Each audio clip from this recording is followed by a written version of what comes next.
Let's talk about ticks because Okay. we just assume that it's winter time. This is not something we have to worry about, Yeah. but that's not the case, right? Ticks are out Yeah. and about in the winter. Absolutely. Any day above 32 degrees, they'll actively quest for hosts. And when I say quest, on the edge of a trail, the ticks will kind of crawl up on the tallest piece of grass or twigs, anything they can get a hold of, and they just sit and wait. And they're very patient. These guys have been around for millions of years. The same deer ticks that you see in your backyard fed on the dinosaurs. These are, prehistoric insects, or they're actually arachnids, part of the spider family. But they're very patient. They will wait, and they understand the dangers of coming out before that temperature rises. They spend most of their time when it's colder down underneath, if there is any snowpack, dead leaves, undergrowth, down just below that surface in the level, hiding, waiting for the temperatures to rise. So they're very patient. So any day above 32, you can certainly, find a tick, attached. And the real trick is to try to prevent that. We all can't stop recreating. We can't stop hiking and biking and doing the things that we enjoy. So it's really about personal protection now, because the ticks are here. And again, they've been here millions of years. They're going to continue to be here. So we need to change the way we interact with nature, unfortunately. Once Yeah. they attach themselves, how long before they can transmit Lyme disease? A good rule is, 24 hours for tick attachment for them to be able to transmit Lyme. And what happens is when they do attach to you, they have these two, they're almost like fish hook pieces of mouth parts that it go back and forth and back and forth. And they kind of, it sounds kind of gross, but they kind of saw their way into your skin. The first thing they do is inject a anticoagulant and a Novocaine type substance to numb that area so that you don't detect them, so you can't feel it. So again, they're masters of what they have evolved to do. And so some entomologists say 24 hours, some say 48 hours. It's really loose. I would say that we do know that Powassan virus only takes 15 minutes. And the reason why is, as they begin to feed on your body, once the deer tick has reached a point where they are relatively engorged, meaning they have almost reached their fulfillment of their blood, the midgut area in those ticks will tend to regurgitate into your bloodstream. So as they fill up and they're feeding, those germs and bacteria are going back and forth from the tick into your bloodstream. So they're really like nature's dirty needle. It's really nasty. I tell people personally, no time is a good amount of time. Remove the tick as soon as you can, carefully, using a pair of fine point tweezers. Don't use your fingernails. Don't use a lighter. Don't put Vaseline on it. There's one way to remove a tick, and that's with a sharp pair of tweezers down underneath those mouth parts. So they're going to have, again, that hypostome is going to be in your body. So you use a pair of tweezers to lift that tick up a little bit, slide those sharp tweezers in there and grab it by the mouth part and pull it up. What if you And don't have tweezers? everybody really should have a tick kit in their car, in their glove box in their car. So if they're at the park with their kids, or if it's after a soccer game, they have the proper tools to remove a tick. What's in that tick kit? Again, a sharp pair of tweezers, and there's actually a specific pair that are made in the United States. Are called Tick-Ease. And one end is a very sharp pair of tweezers for human use, and on the other end is a sort of fork for pets. So one end is for your pets, one end is for your human use. And then also in that tick kit, alcohol pads. And I like to tell people they should keep some extra Ziploc bags, some specimen bags in there. Because if it is a deer tick and it has bitten you and you're not sure how long it's been on and it looks larger, chances are you've missed that attachment moment and you've maybe gone to sleep and didn't know it was there, or even showered, and then you found it several hours later. If it's a deer tick and you're, pretty good about identifying them, then definitely remove the tick carefully, again with tweezers, put it in the specimen bag. And in Maine, we have the Maine Tick Lab, and you can ship your ticks up to the Maine Tick Lab For $15, they will test it for Lyme, Babesia, Ehrlichiosis, and I think one more pathogen. And at least that, and some people ask, why test the tick? Testing for Lyme in human blood can be difficult. And we know that oftentimes there are false negatives. And unfortunately, with Lyme disease, the sooner you get to it, the sooner you get treated, the better your outcome is. So why test the tick? Because it's easier to test that tick for pathogens than it will be your blood. They basically take the tick, grind it up, spin it, extract the DNA, and they are able to come up with, kind of a menu of sorts as to what was inside that tick. If the tick tests positive for Lyme, you'll get an email back from them showing what it has in there that they've been able to test. Then you can take that to your doctor and say, I was bitten by a tick and I'm feeling okay, but it tested positive for Lyme disease. We should probably treat Lyme disease. And then that way you can discuss it with your primary care, what your approach would be, antibiotics and so forth. But removal is key. And again, personal protection. You've got to be prepared to see ticks any day above 32. And unfortunately in Maine, we've had a really warm winter thus far. New Year's Day was, in the 50s. So people are coming into contact with ticks more later in this year than in years past. And that's bad for several reasons. The life cycle of a deer tick is 2 years. So at this point in their life cycle, they are an adult. And when those adult females are out, which are usually the ticks that you're going to find, they have one mission, and that is to find a blood meal so that they can lay eggs in the spring. So if there are more deer ticks this time of year questing for blood, that means there's more ticks getting that third blood meal, continuing that life cycle. They're going to be able to lay more eggs in the springtime. So chances are pretty good we're going to see more ticks this spring because it has been warmer through the winter. You mentioned geographically, you're in the Northeast. Mm-hmm. What other parts of the country are dealing with ticks, and what other parts of the country are dealing with Lyme disease? Yeah. So even over in the West Coast in California, they have the Western black-legged tick. And that is a different subspecies of that Eastern black-legged tick, which is what we call the deer tick. So California has issues, definitely up in the Sierras, that area. There has been Lyme disease detected in every state in the United States, including Hawaii, unfortunately. Ticks travel on their hosts. And just a few years ago, they named the American robin, the migratory robin, as a host for Lyme disease, meaning ticks are hatched, they are clean. They do not hatch with Lyme disease. They have to acquire it from a blood meal. If those ticks attach to an American robin, that robin may have the Lyme disease pathogen. So at that point, those ticks are infected with Lyme disease. So it kind of continues, and migratory birds carry these ticks all over the place. We can't stop that spread that's happening. They now have evolved realizing they can travel on these hosts, and that's what they're going to do. So it's up to us to kind of protect ourselves, but it's pretty much everywhere, unfortunately, at this point. Some drier areas like Arizona see fewer because ticks do not, particularly deer ticks, do not like dry, arid conditions. Okay. They need moisture. They need, temperatures above 32 degrees. And unfortunately, Maine, we're on the coast. We kind of have, in the summertime, we have high humidity levels, which is perfect for ticks. We have a lot of deciduous trees. And when those leaves fall down around our property, a lot of people, unfortunately, just kind of blow them into the perimeter.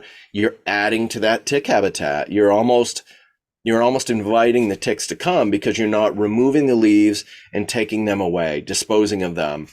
A lot of municipalities offer services where you bag up the leaves and you can bring them to the town transfer station and they will make mulch out of them and so forth. It's best to remove that stuff, get it off your property to help at least reduce the chances of those ticks continuing to live on your property.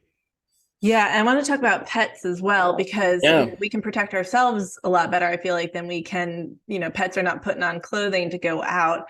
I yeah, had a golden retriever when we lived in Maryland that had Lyme disease, and I'm curious if you have seen what is the most effective way to protect yeah, a pet because there's all these different things coming at you yeah, from the vet. So how do yeah. you keep a pet safe? Yeah, it's, I would say that's a discussion between the pet owner and their veterinarian. Again, there's the orals like Bravecto. There's the collars that they can wear, like Seresto collars. The only thing I would say about like a Seresto collar that would concern me personally is that is an active pesticide Mm. on that collar. Mhm. So if you have a dog that is a lap dog that maybe sleeps in your bed or sleeps with your kids in bed, having a Seresto collar on them, just understand that you're exposing your children and yourself to that active ingredient that is in that collar. Is it safe for a dog? A dog's lifespan is much shorter than humans, so choose wisely when it comes to protecting your pets. The topicals like Frontline work well. The active ingredient in that is fipronil. It's not much, but it's enough, applied behind their kind of shoulder blade area where it continues to travel down their body and helps, deter ticks. It's really tricky. It's kind of a multi-prong approach to trying to protect our pets and ourselves and our children from ticks. Take a hard look at your property. For me, that would be number one. Take a really hard look at your property and look online about tick safe landscape changes that you can make to help reduce the ticks there. Yeah, are Other there things any like like that. quick tips for like easy fixes in your yard to make it Yeah. safer? Yep, absolutely. So again, number one, remove the leaves that do fall from your trees in your yard. Sometimes people will mulch them up and kind of, if you don't have a whole lot, you can kind of chop them up with a mulch mower and then kind of move on. But in my opinion, don't blow them in your perimeter. We know that those deer ticks need moisture, shade, and that leaf litter to survive. So by blowing them into your perimeter, you're adding to that potential habitat there. So if you can, remove the leaves from your perimeter. Either, again, dressed appropriately with like permethrin treated clothing so that you're going to at least reduce the chances of being bitten by a tick. Blow some of those leaves out into your lawn. Again, maybe put them on a tarp, remove them. Again, lots of municipalities will remove them, from your curb if you bag them. Definitely remove those leaves. Other things that you can do is something that I like to call a mulch moat. So around the perimeter of your property, where the end of your lawn is and the beginning of your perimeter, that tall grass or woods edge that, is in most rural backyards, not so much in town, but these rural yards where there is, habitat for mice and chipmunks beyond your property. In that area, what you want to do is define that end of your lawn in the beginning of your perimeter. 3 to 4 feet of a landscape fabric covered with either mulch, like a cedar mulch even, or for more a long-term pea gravel, like pea stone. The mulch you're going to have to attend to every few years. It's going to break down quicker, so you're going to have to add more to it. Pea stone, not so much, because what's happening is the deer ticks live in that perimeter area where those dead leaves and that undergrowth is, and the shade and the moisture. So they're going to try to migrate into your lawn area. And if you can set up yourself a mulch moat, 3 to 4 feet wide, you're going to slow the ticks down. But also, that area where either the pea stone or that mulch is going to dry out quicker. So if it rains, that water is going to continue down through there, through that landscape fabric, down into the ground. So when a tick is trying to migrate across it, you've basically put a desert in front of those ticks. And they're going to struggle to continue to migrate toward your lawn, which is where you are. So that would certainly help. And then again, tick tubes, super helpful, not expensive. Thermacell makes them. Daminex makes them as well. And how that works is a tick tube is a cardboard tube It's actually the same size as like a toilet paper roll cardboard tube. And in there are three or four cotton balls that are treated with permethrin. And we know that permethrin is a synthetic insecticide and it will kill ticks. How it works is the mice, mostly mice, some chipmunks, will grab that cotton material from inside the cardboard tubes. And especially in the spring and late summer when they're nesting, they're creating a new nest. They're getting ready to have babies and so forth. So they're looking for any material that will help keep them warm and keep their babies warm. And they'll take that cotton and they'll bring it down to their nest area. So they will have cotton treated permethrin in their nest. Their babies will be born there and it will help remove the ticks on those mice and on their offspring. And if you can reduce the ticks on the mice and other rodents, you'll reduce the ticks on humans because that's where they're replicating. Tick tubes do work great. It takes time. It's not an immediate fix. If you have multiple ticks in your yard, putting tick tubes down isn't going to remove them tomorrow. Mm-hmm. It takes time for this to work. If you are seeing more than, 1 to 2 ticks, either on kids or pets, in my opinion, it's kind of time to do something in your backyard. Most Lyme disease infections, unfortunately, happen in people's backyards. Awesome. So that's the place where you want to, do as much work as you can to try to reduce those chances. Call a tick-specific pest control company. There are synthetics that are effective. There are some organics that show some efficacy. And when I say some, we know that about 10% of the deer tick population can be questing at one time. And spraying like a geranium oil, clove oil blend may kill some of those questing ticks. The problem is there's no residual. So if you spray on Monday, you've killed 9 to 10%, and on Tuesday there's a big rainstorm. On Wednesday, you've reset the clock again. There's no residual there. Now, can you talk briefly, personal story of yours, battle with Lyme disease? Can you tell me what happened?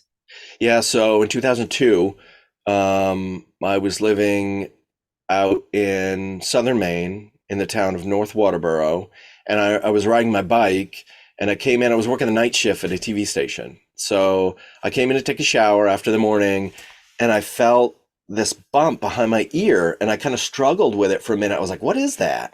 And I thought maybe, I had a burr or something was stuck in my hair. And when I pulled it off, I saw a little bit of blood on my hand, and it was an insect.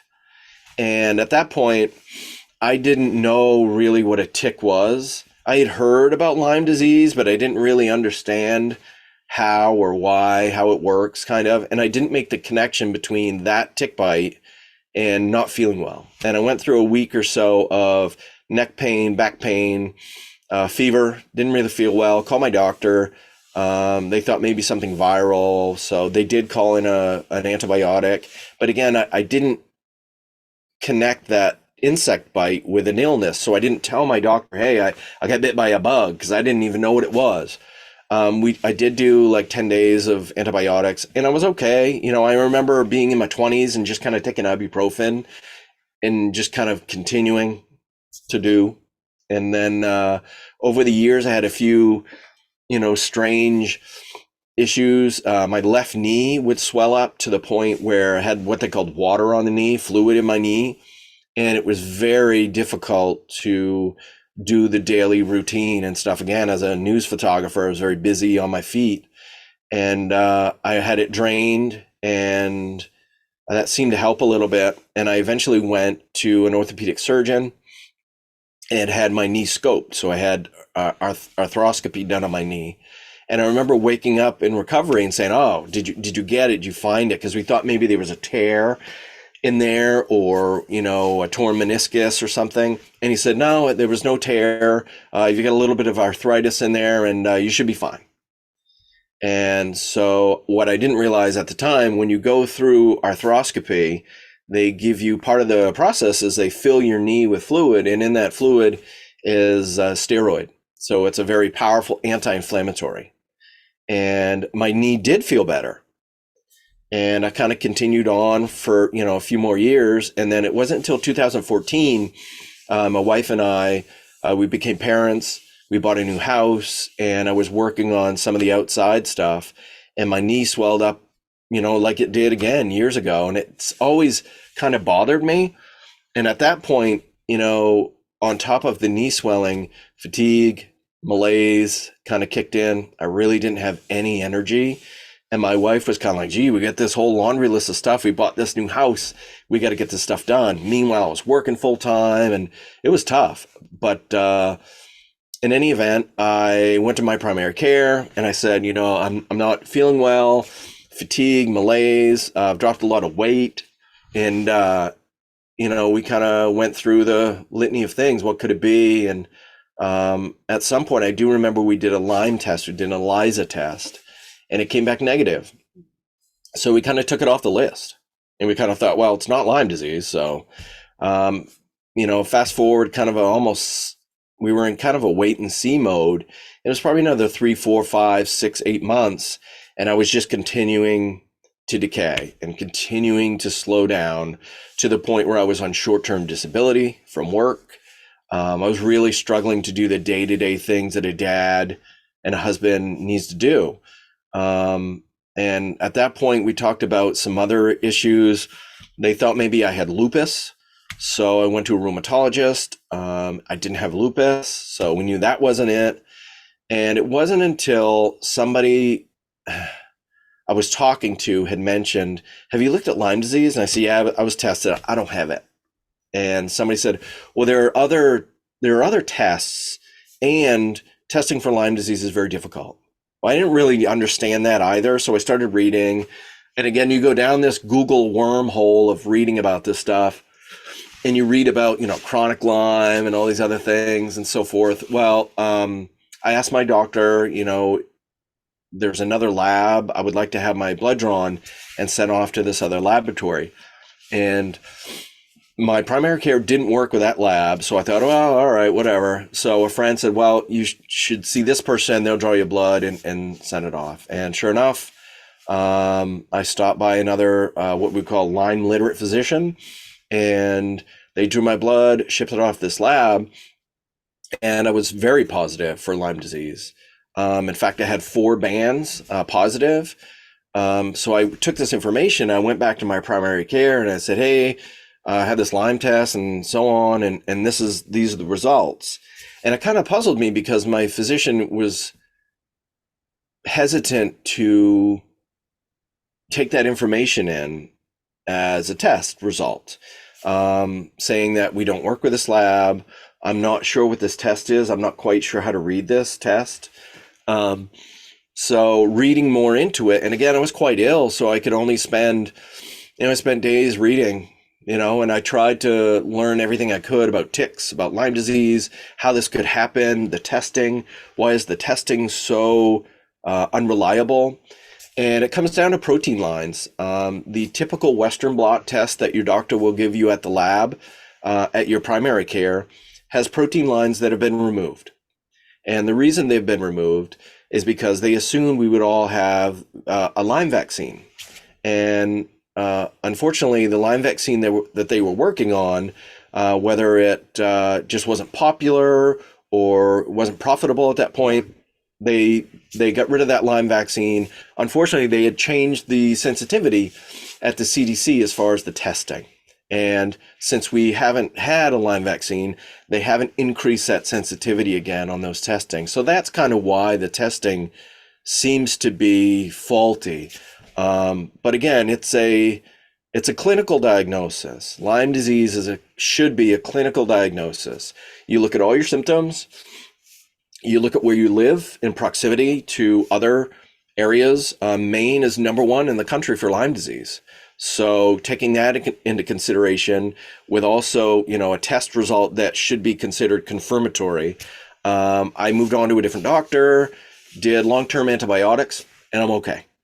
But it was a trying time for myself, for my family. It was difficult navigating the medical community and their perception of what, chronic Lyme could be, or long-term Lyme. So, but I was fortunate to find a good doctor and be treated correctly.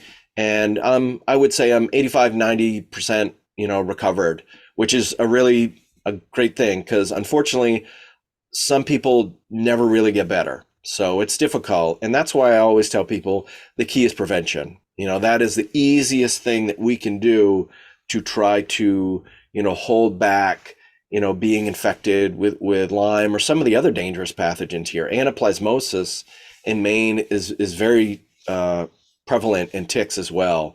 And there's a lot of people that have been bitten this past year, and people reach out to me because I'm a tick control expert. And oftentimes they're like, oh, have you ever heard of this?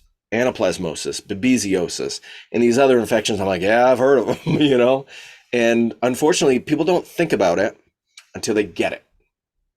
So again, it goes back to prevention. If we can just prevent it before you get it, your life will be a lot easier, because it's really not something that anyone should have to deal with, because there's a lot of confusing information about how long it takes to get Lyme disease, how long a tick needs to be on you, what kind of tick can give you Lyme disease. So there's a lot of information for one person to try to figure out on their own.